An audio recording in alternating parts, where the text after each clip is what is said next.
खेड आळंदी विधानसभा मतदारसंघाचे नवनिर्वाचित आमदार बाबाजी काळे विजयानंतर प्रथमच पोहोचले मातोश्रीवर। आज शिवसेना पक्षाच्या नवनिर्वाचित आमदारांना मातोश्रीवर निमंत्रण देण्यात आलं आहे। त्या अनुषंगानं खेड आळंदी विधानसभा मतदारसंघाचे नवनिर्वाचित आमदार बाबाजी काळे नुकतेच मातोश्रीवर पोहोचले आहेत। तब्बल 51,000पेक्षा अधिक मतांनी बाबाजी काळे यांनी विजय मिळवला।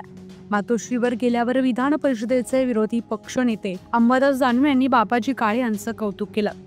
त्याचबरोबर सचिन आहेर, अरविंद सावंत, भास्कर जाधव आणि अनिल देसाई या नेत्यांनी देखील आमदार बाबाजी काळे यांचं कौतुक केलंय।